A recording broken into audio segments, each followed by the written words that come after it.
जय हिंद दोस्तों, welcome to my YouTube channel knowledge power Pandey ji के साथ। दोस्तों, पिछले क्लास में हम लोगों ने भारतीय संविधान की भाग 5 यानी कि यूनियन को हम लोग पढ़ रहे हैं, जिसमें हम लोगों का पहला टॉपिक क्या था? राष्ट्रपति। ठीक है, तो राष्ट्रपति को हम लोग अनुच्छेद 52 से 61 के बीच में रखा गया है। ठीक है, राष्ट्रपति को अनुच्छेद 52 से 61 के बीच में रखा गया है। ठीक है, तो राष्ट्रपति को हम लोगों ने अनुच्छेद 52 से 61 तक को पूरा देख लिया है। ठीक है, अनुच्छेद 52, 53, 54, 55, 56, 57 से लेकर 58, 59, 60, 61, मतलब 52 से लेके 61 तक के बीच को जितना अनुच्छेद था सब हम लोगों ने 1 बाय 1 करके देख लिया है। ठीक है, अनुच्छेद राष्ट्रपति को हम लोगों ने पूरी तरह से देख लिया है। ठीक है, पढ़ लिया है।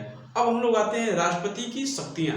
ठीक है, देखिए राष्ट्रपति की शक्तियां क्या क्या होती हैं। हालांकि राष्ट्रपति केवल औपचारिक प्रधान होते हैं, लेकिन उनकी कोई वास्तविक शक्तियां भी होती है। ठीक है, तो राष्ट्रपति की वास्तविक शक्तियां भी होती हैं और शक्तियां बहुत सारी उनकी शक्तियां होती हैं।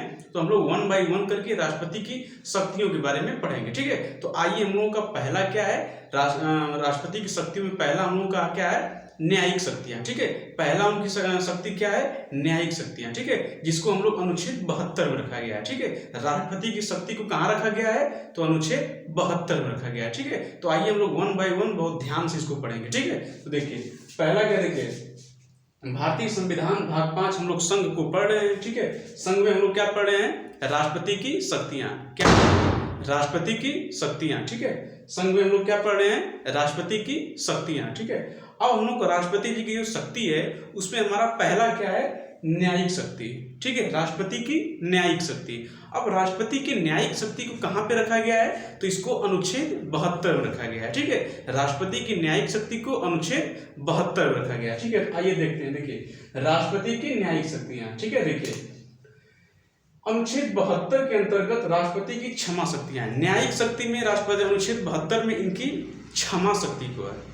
क्षमा शक्ति का मतलब जितने भी सजा अगर लोगों को हो रही है तो राष्ट्रपति उसको क्षमा कर सकते हैं। तो क्षमा बेसिकली देखिए अनुच्छेद 5 में, अनुच्छेद 72 में 5 प्रकार के क्षमा को दिया गया है। ठीक है, अनुच्छेद 5 प्रकार के 5 क्षमा को राष्ट्रपति माफ कर सकते हैं। तो आइए 1 बाय 1 हम लोग पांचों को पढ़ेंगे कि क्या क्या कौन कौन सी भाई क्षमा है, जिसको कौन कौन सी सजा है जिसको राष्ट्रपति अपना क्षमा कर सकते हैं अनुच्छेद 72 के अंतर्गत। तो आइए हम लोग 1 बाय 1 देखते हैं। ठीक है, देखिए अनुच्छेद 72 के अंतर्गत राष्ट्रपति की क्षमा शक्तियां हैं। ठीक, राष्ट्रपति क्षमा करने से पहले, देखिए राष्ट्रपति क्षमा करने से पहले देखिए ये जो 5 क्षमा की शक्तियां हैं, इनको देखिए करने से पहले राष्ट्रपति साहब क्या है? होम मिनिस्टर यानी कि गृह मंत्रालय से सलाह लेते हैं, परामर्श लेते हैं। ठीक है, गृह मंत्रालय यानी कि होम मिनिस्ट्री यानी अमित शाह। जो इस टाइम होम मिनिस्टर कौन है?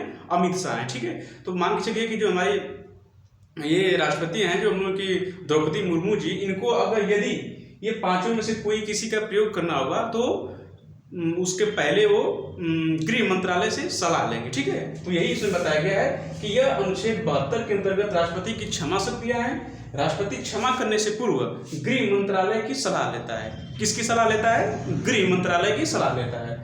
यह 5 प्रकार की सजा को माफ कर सकता है। कितने प्रकार की सजा को? 5 प्रकार की सजा को यह माफ कर सकता है। इसको अनुच्छेद 72 में रखा गया है और ये क्षमा करने से पहले होम मिनिस्ट्री से सलाह लेते हैं, होम मिनिस्टर से सलाह लेते हैं। ठीक है, ये है हम लोगों का न्यायिक शक्ति। अब देखिए 1 बाय 1 पांचों कौन कौन सी शक्ति है। तो देखिए इसमें क्या है? पहला क्या है? क्षमा। ठीक है, पहला क्षमा। क्षमा क्या कहते हैं? पार्डन कहते हैं। ठीक है, क्या कहते हैं? पार्डन कहते हैं। देखिए इसमें क्या है क्षमा में ना, कि कोई भी सजा यदि किसी को हुआ है तो राष्ट्रपति उस सजा को पूरी तरह से खत्म कर सकता है। ठीक, पूरी तरह से खत्म कर सकता है। ठीक है, क्षमा का पहला इसमें क्या है? क्षमा। क्षमा का मतलब पूर्ण रूप से खत्म कर देता है। तो यही इसमें देखिए क्या है?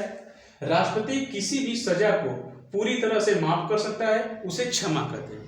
जैसे किसी को फांसी की सजा हो गई हो, ठीक, किसी को फांसी की सजा हो गई हो तो ये पहला यही कह रहा है कि क्षमा, इसको पूरी तरह से उसकी फांसी को रोक दिया जाएगा। ठीक है, मतलब पूरी, चाहे फांसी हो, चाहे 10 साल की सजा उसकी हुई हो, चाहे 5 साल की सजा उसकी हुई हो, चाहे कोई भी किया हो, अगर राष्ट्रपति चाहेंगे तो ये क्षमा के द्वारा, पहले के द्वारा उसकी शक्तियों को पूरी तरह से माफ कर दिया जाएगा। ठीक है, पहला क्या है? क्षमा। राष्ट्रपति किसी भी क्षमा को पूरी तरह से माफ कर सकते हैं, उसे क्षमा कहते हैं। ठीक है, पहला समझ में आया? इसमें पूरी तरह से खत्म कर दिया जाएगा। ठीक है, ये है हम लोग का पहला। अब दूसरा देखिए क्या होता है। दूसरा में क्या बोला गया है? लघुकरण।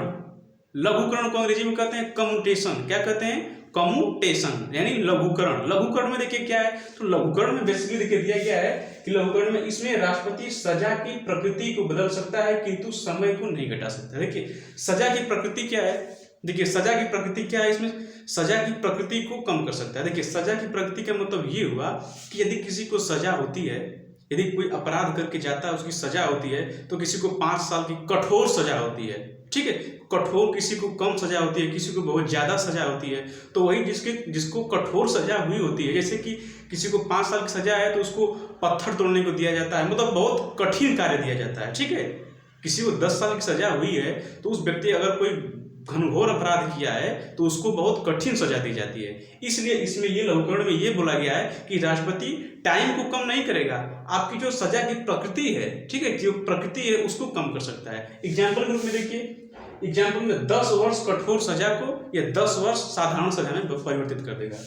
10 वर्ष कठोर सजा को 10 वर्ष साधारण सजा में कर सकता है, ठीक है। यदि कोई 5 साल कोई मुजरिम है, कोई अपराधी है, वो बहुत घिनौना कार्य करके गया है, सजा काट रहा है और सजा में उसको बहुत ज्यादा कठिन कार्य दिया गया है सजा करने के लिए, तो राष्ट्रपति अगर चाहेंगे तो लघुकरण के द्वारा उस सजा की प्रकृति को बदल सकते हैं। उसके समय को बदल नहीं सकते लेकिन उसकी प्रकृति को बदल सकते हैं, यानी कि 10 साल जो कठोर सजा है उसको वो कम कर सकते हैं। कम का मतलब उसको कोई साधारण काम दे सकते हैं, साधारण सजा इसमें दे सकते हैं। तो यही इसमें बताया गया है कि इसमें राष्ट्रपति सजा की प्रकृति को बदल सकते हैं किंतु समय नहीं घटा सकते हैं। जैसे एग्जाम्पल में 10 वर्ष कठोर सजा को 10 वर्ष साधारण सजा में बदल सकते हैं, ठीक है। तो ये हम लोग का पहला क्या हुआ, क्षमा, पार्डन, और दूसरा कम्यूटेशन, ठीक है। तीसरा देखते हैं क्या कहता है, तीसरा में क्या है, प्रतिहार, ठीक है, रेमिशन करते हैं, ठीक है। क्या कहते हैं, रेमिशन, प्रतिहार को क्या कहते हैं, रेमिशन। इसमें देखिए क्या बोला गया है, इसमें यह बोला गया है कि इसमें राष्ट्रपति समय घटाते हैं लेकिन प्रकृति नहीं। देखिए इसमें बोला गया है कि राष्ट्रपति प्रकृति घटाते हैं लेकिन समय को नहीं, और इसमें बोला गया है कि राष्ट्रपति समय घटा सकते हैं लेकिन प्रकृति नहीं। वही सेम टू सेम इसमें है। देखिए इसमें यही बोला गया है कि यदि किसी अपराधी को 10 साल की कठोर सजा हुई है तो 10 साल कठोर सजा को 5 साल कठोर सजा, वो तो नॉर्मल साधारण सजा नहीं करेंगे, वो सजा वही उसकी रहेगी, वो 10 साल से 5 साल हो जाएगी, ठीक है, 10 साल से 5 साल हो जाएगी। ये है इसमें बोला गया है, इसमें प्रतिहार में, ठीक है। इसमें बोला गया कि इसमें राष्ट्रपति समय घटाते हैं किंतु प्रकृति नहीं। एग्जाम्पल में 10 साल कठोर कारावास को 5 साल कठोर कारावास में दे देते हैं, ठीक है, 5 साल कठोर कारावास। समझ में आया। पहला क्या है, क्षमा, इसमें पूरी तरह से क्षमा कर देंगे। दूसरा क्या है, लघुकरण, इसमें प्रकृति को कम कर देते हैं लेकिन समय को कम नहीं होना चाहिए। तीसरा में क्या बोलता है, इसमें समय घटा देते हैं लेकिन प्रकृति, सजा की प्रकृति वही रहेगी, ठीक है। अब चौथा देखिए क्या है, चौथा क्या है, विराम। पहला क्षमा था, दूसरा लघुकरण, तीसरा प्रतिहार और चौथा विराम, ठीक है। चौथा क्या है, विराम। विराम में देखिए क्या है, विराम में क्या है, सस्पेंशन। विराम में क्या कहते हैं, सस्पेंशन। इसमें देखिए क्या है, किसी कैदी को स्वास्थ्य सुविधा उचित नहीं है तो राष्ट्रपति उसकी सजा पर कुछ समय के लिए रोक लगा सकते हैं। देखिए इसमें बेसिकली उन लोगों को रखा गया है, ठीक है, उन लोगों को रखा जो शारीरिक रूप से कमजोर हैं। इसमें महिलाओं को भी रखा गया है, जो गर्भवती महिला है। यदि देखिए यदि कोई गर्भवती महिला को सजा हो गई हो, ठीक है, गर्भवती महिला को सजा हो गई हो तो भाई देखिए सजा में क्या होता है कि भाई वहां पे आपको वैसी सुविधा नहीं मिलेगी ना कि जैसे आपके घर की तरह है। घर में वैसी अस्पताल सुविधा मतलब उचित ढंग से नहीं मिलेगी, लेकिन उचित ढंग से नहीं मिलेगी।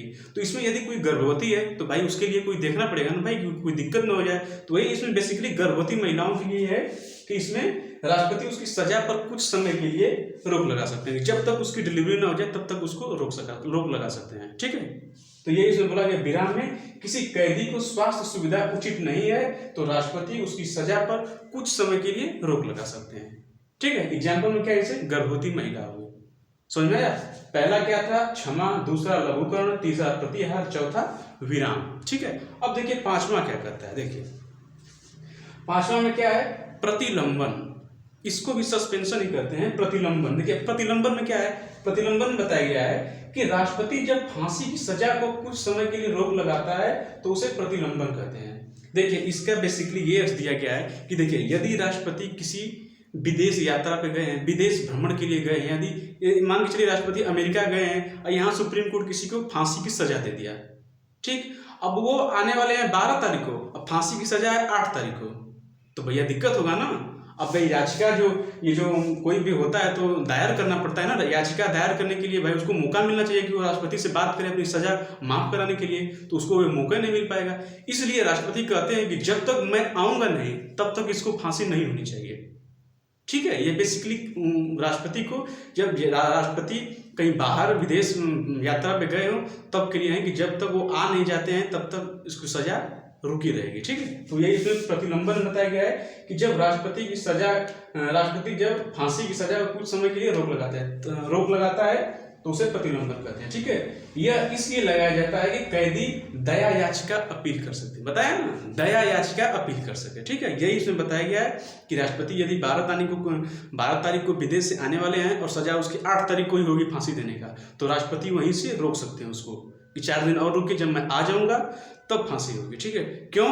क्योंकि जो ये है दया याचिका अपील कर सके। ठीक है, क्योंकि जो मुजरिम है वो दया याचिका अपील कर सके, बेसिकली इसके लिए बताया गया है। ठीक है, तो ये हम लोगों का 5 प्रकार की सजा।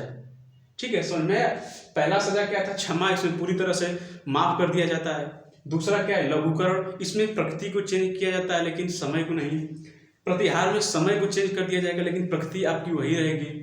विराम में क्या दिया गया है? ये स्वास्थ्य से रिलेटेड है, स्वास्थ्य, कोई गर्भवती महिला है, कोई बीमार है, उसके लिए ये है। प्रतिलंबन में क्या है कि राष्ट्रपति यदि फांसी की सजा को कुछ दिनों के लिए रोक सकते हैं, यदि वो विदेश भ्रमण पे गए हुए हैं वगैरह कहीं दूसरे जगह गए हैं तो कुछ समय के लिए फांसी की सजा को रोक सकते हैं। ठीक है, तो ये हम लोगों का 5 प्रकार की सजा है, इसको अनुच्छेद 72 में रखा गया है। ठीक है, इस सजा का नाम है क्षमा शक्ति, इसको न्यायिक शक्ति में रखा गया है। ठीक है, ये हम लोगों का 5 प्रकार की शक्ति। अब देखिए राष्ट्रपति की कुछ और भी शक्तियां होती हैं, जैसे एग्जाम्पल में सैन्य शक्ति। ठीक है, सैन्य शक्ति का मतलब क्या होता है? जो सेना वगैरह की शक्तियां होती है उसी को सैन्य शक्ति, मतलब एयरफोर्स, नेवी, आर्मी, ये सब के जो सब। देखिए राष्ट्रपति क्या है ना कि वो तीनों सेनाओं का प्रधान है। ठीक है, तीनों सेनाओं का प्रमुख कौन होता है? राष्ट्रपति। तो सेना को भी जब सजा वगैरह मिलती है तो भी उसमें राष्ट्रपति इंटरफेयर कर सकते हैं, उसको भी माफ कर सकते हैं। तो ये इसमें बताया गया है कि यह तीनों सेना का प्रधान होता है, अतः यह किसी देश से युद्ध विराम की घोषणा कर सकता है। ठीक है, यह तीनों सेना का प्रधान होता है और अतः यह किसी देश से युद्ध वगैरह, अगर तीनों सेना में कोई युद्ध हो रहा है तो राष्ट्रपति उसको रोक सकते हैं। इतना पावर उनको है, यदि वो अगर चाहें तो युद्ध वगैरह हो रहा है, अगर उचित समझे तो युद्ध को रोक सकते हैं, उसको विराम कर सकते हैं। ठीक है, ये है राष्ट्रपति की सैन्य शक्ति। क्यों रोक सकते हैं? क्योंकि तीनों सेनाओं का प्रधान कौन होता है? राष्ट्रपति होते हैं। ठीक है, ये हम लोग का सैन्य शक्ति। अब देखिए एक आता है राजनैतिक शक्ति।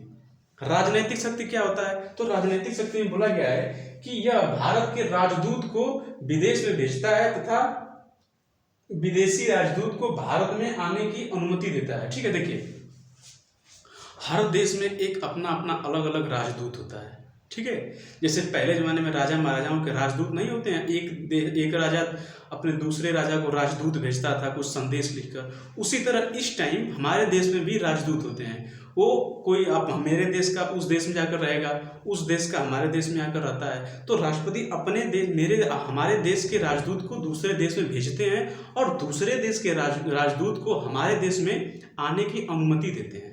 ठीक है, ये पावर राष्ट्रपति के है कि वो विदेश से यदि कोई आ रहा है तो उसको अनुमति कौन देता है? राष्ट्रपति देता है। कौन?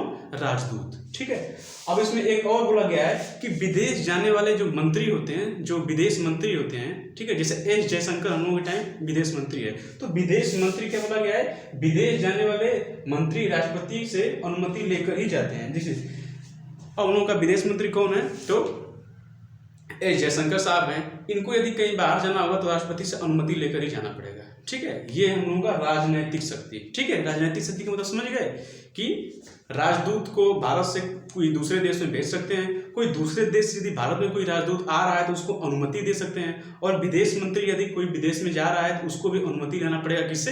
राष्ट्रपति से। ये है राष्ट्रपति की राजनैतिक शक्ति। ठीक है, और ये है सैन्य शक्ति। सैन्य शक्ति में समझ गया, सैन्य शक्ति किसी युद्ध वगैरह को रोक देंगे, ये शक्ति है राष्ट्रपति की।